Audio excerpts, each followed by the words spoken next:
안녕하세요. YG미 심리상담연구소장 김현미입니다.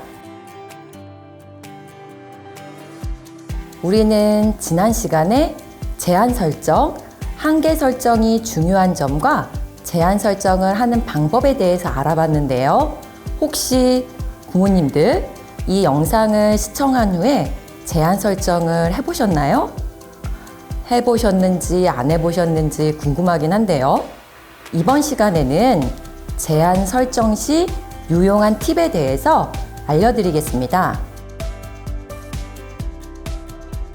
제한 설정이 유용하지만 막상 제한과 규칙을 정할 때 아이는 이를 잘 따르지 않고 규칙과 제한을 깨려고 하는 일이 자주 벌어지게 되고요.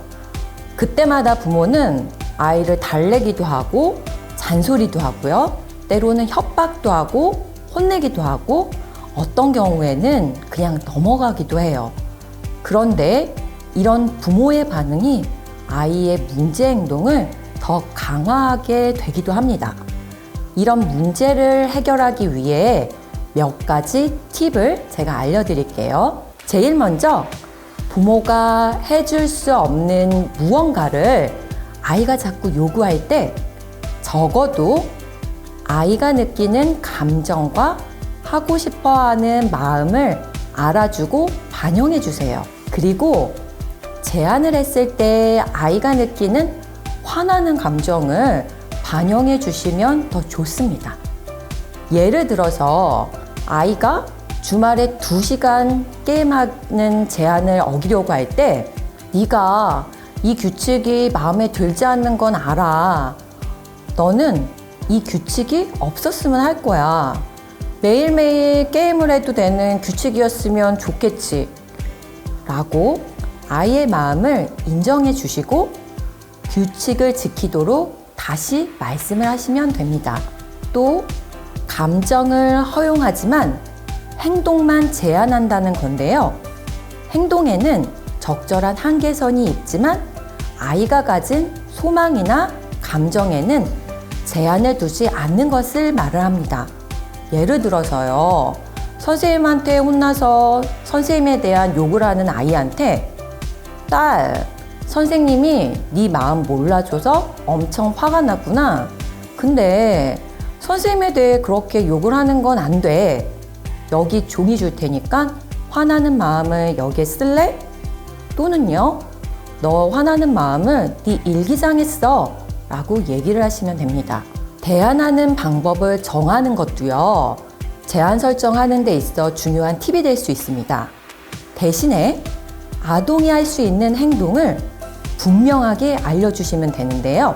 예를 들어 마트나 백화점 신발 코너에 가서 아이가 신발 2개를 선택해서 엄마 나 이거 사줘 라고 했을 때 부모는 자녀가 얼마나 그것을 갖고 싶어 하는지 알아주고 대안을 제시해주면 됩니다. 누구야 너 이 신발 사고 싶구나. 근데 엄마가 오늘은 신발을 사줄 수 없어. 대신에 아이스크림이나 햄버거는 사줄 수 있어. 자, 아이스크림 먹을래? 아니면 햄버거 먹을래? 어떤 거 선택할래? 아니면요, 조금 참았다가 네 생일에 사도록 하자라고 대안을 제시해 줍니다. 그런데도 아이들은 물러나지 않고 아마도 계속해서 신발을 사달라고 하거나 또는 부모가 선택하라는 것을 거부하게 되는데요. 그러면 그때는 부모가 대신 선택합니다. 선택하는 것을 거절하는 것 또한 아이의 선택이기 때문입니다. 이에 대한 결과를 분명하게 설정해 주시면 됩니다. 만약 네가 뭐 먹을지 선택하지 않는다면 너는 엄마가 먹고 싶은 거를 먹게 선택한 거야 라고 아이의 선택을 상기시켜 줘서 말씀을 하시면 됩니다. 다시 말해서 아이의 마음을 알아주고 이해해 주면서 제한을 유지해야 하는 거죠. 엄마는 아이한테 제시한 제한과 결정을 지켜야 하지 아이가 화를 내고 눈물을 보인다고 넘어가서는 안 된다는 것입니다. 물론 위험하거나 다급한 경우에는 당장 하지 못하게 하거나 해주는 것이 맞고요. 나중에 아이의 감정을 헤아려 주는 것도 필요합니다. 위험한 상황에서는 다급하기 때문에 먼저 규제가 필요한데요. 예를 들어서요. 아이가 먹지 말아야 하는 음식을 먹으려 할 때 안 돼.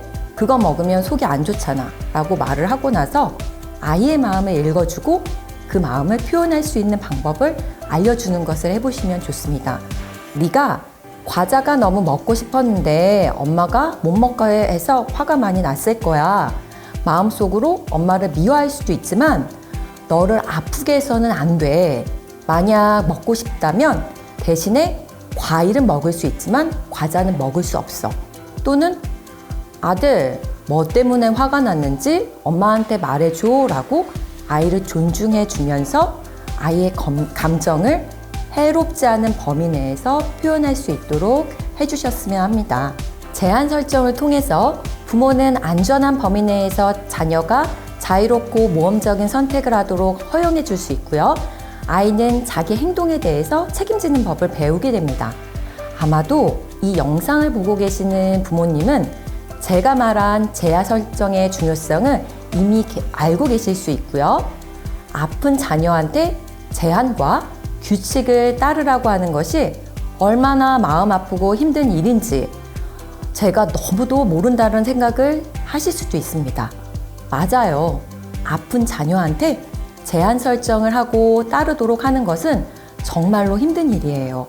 그러나 애정과 권위를 가지고 자녀를 양육하는 것이지 자녀를 동정하는 것이 아닙니다. 부모가 부모로서의 역할과 권위를 잃게 되면 부모는 존중되지 못할 것이고 자녀도 자기 자신을 존중하지 못할 거거든요.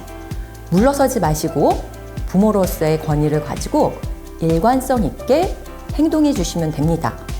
2번에 걸쳐 제한 설정에 대해서 설명드렸는데요. 부모님들께 도움이 되셨으면 합니다.